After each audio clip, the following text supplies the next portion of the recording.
Hare Krishna. Cooking for কৃষ্ণাতে সকলকে স্বাগত জানাই।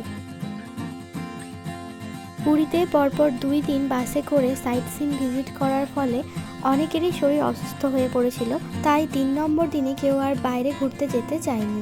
জগন্নাথ মন্দির থেকে স্বর্গদুয়ার এই রাস্তাটার মধ্যে অনেকগুলো দেখার মতো জায়গা রয়েছে, তো আমরা সেগুলোই ঘুরতে গিয়েছিলাম।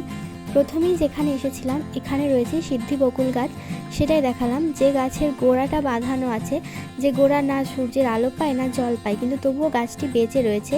এখানে বসে বসে হরিদাস ঠাকুর ভজন করতেন। এটি হলো হরিদাস ঠাকুরের ভজন কুটি। হরিদাস ঠাকুর এই বকুল গাছের নিচে বসে দিনে 24 ঘন্টা নিরন্তর হরিনাম জপ করে যেতেন। তার ঠিক অপর দিকে রয়েছে মন্দির। এরপর আমরা গিয়েছিলাম সেতী গঙ্গা দর্শন করতে। সেতী গঙ্গা হলো অভিন্ন গঙ্গা নদী। মহাপ্রভু যখন নীলাচলে থাকতেন তখন তিনি এই নদীতে স্নান করতেন। নদীর মতো বেশ অনেকটা জায়গা বাঁধানো একটি জলাশয়, তো ওখানে অনেকগুলো বাদর ছিল, তো তাই ভিডিওটা করা হয়নি। তারপর গিয়েছিলাম দেবগুরু বৃহস্পতির বাড়িতে।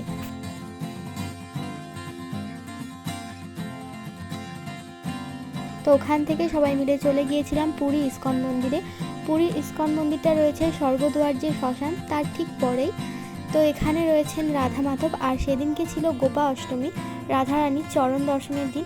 মন্দিরে আমরা সবাই মিলে ভগবানকে তুলসী কাষ্ঠের দীপ দান করলাম। ইস্কন মন্দিরে যখন গিয়েছিলাম একজন প্রভু প্রবচন দিচ্ছিলেন পুরীতে এসে কোন কোন জায়গাগুলো না দেখলে আমাদের পুরী আসা অধরা থেকে যাবে। তার মধ্যে উনি উল্লেখ করেছিলেন গম্ভীরার কথা, যেটা জগন্নাথ মন্দির যাওয়ার পথেই পড়ে।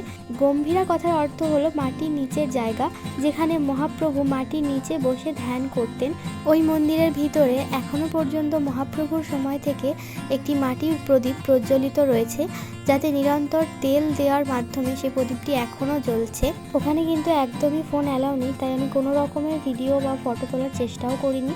তো তারপর ইস্কন মন্দিরের ঠিক অপোজিটে রয়েছে হরিদাস ঠাকুরের সমাধি মঠ, আমরা সেখানে গিয়েছিলাম।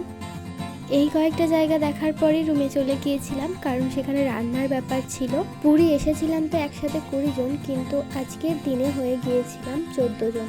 6 জনের আজকে ফেরার টিকিট ছিল, তো সে কারণেই ওরা বাড়ির জন্য কিছু কেনাকাটা করে নিচ্ছিল।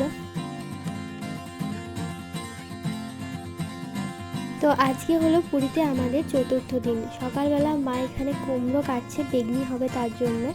ওই দিনে আমাদের যাওয়ার কথা ছিল আলারনাথ, গুপ্ত বৃন্দাবন ও শিব মন্দির। তো ওখানে যাওয়ার জন্য আমরা সবাই মিলে টেম্পোতে উঠে পড়েছিলাম। আজকে আর বাস নয়, 2টো টেম্পো ভাড়া করা হয়েছিল।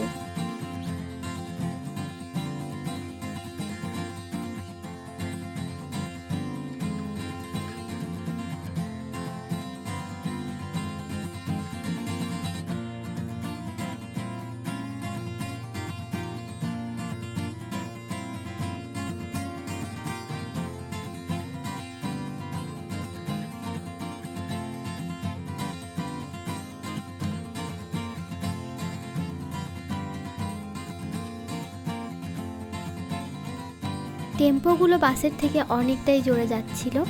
কিছুক্ষণের মধ্যেই আমরা পৌঁছে গিয়েছিলাম গুপ্ত বৃন্দাবনে। বিরাট বড় এই আশ্রমটি অনেকটা বাগানের মতো, রয়েছে প্রচুর গাছ আর 2 দিকে বাগান, মাঝখান দিয়ে রাস্তা। জায়গাটা ভীষণই সুন্দর। বৃন্দাবনের বিভিন্ন স্থানকে এখানে চিত্রের মাধ্যমে অথবা মূর্তির সাহায্যে ফুটিয়ে তোলার চেষ্টা করা হয়েছে। বৃন্দাবনে থাকাকালীন ভগবান যে লীলাবিলাসগুলো করেছিলেন সেগুলোও এখানে বিভিন্ন জায়গায় অঙ্কিত রয়েছে অথবা মূর্তির সাহায্যে তৈরি করা হয়েছে। প্রথমেই রয়েছে সুরভি গাভী, মহাভারতে ভগবানের রথ তৈরি করা রয়েছে। সরস্বতী দেবী, গঙ্গা দেবী, বিভিন্ন রকমের মূর্তি রয়েছে। আলাদাভাবে শনিদেবের একটি মন্দির রয়েছে, যেখানে সবাই সর্ষের তেলের প্রদীপ জ্বালাচ্ছিলেন। এই আশ্রমের যে মূল মন্দির সেখানে রাধা মাধব রয়েছে। আর এই আশ্রমের মন্দিরে কিন্তু দুপুরে প্রসাদ দেওয়া হয়। দুপুরবেলা আসলে আপনারা এখানে প্রসাদ পেতে পারেন।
তারপর আমরা গিয়েছিলাম পুরী থেকে 25 কিলোমিটার দূরে ব্রহ্মগিরি পর্বতে অবস্থিত আলারনাথ দর্শনে। দাক্ষিণাত্যের বৈষ্ণব সম্প্রদায় আলওয়ারদের দ্বারা পূজিত বলে এই বিগ্রহটির নাম আলারনাথ।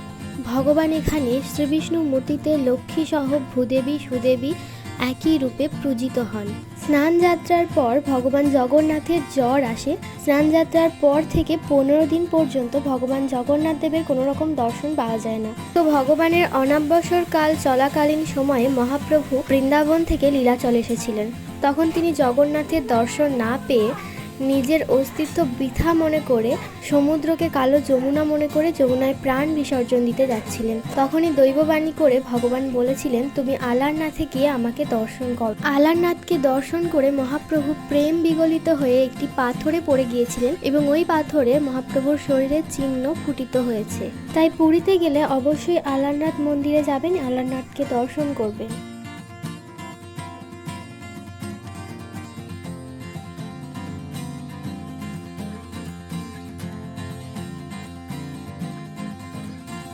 তারপর গিয়েছিলাম লোকনাথ শিব মন্দিরে। তখন সন্ধে হয়ে গেছিল আর মন্দিরের ভিতরে ফোন অ্যালাউ ছিল না। ভিতরে রয়েছে মহাপবিত্র পার্বতী গঙ্গা।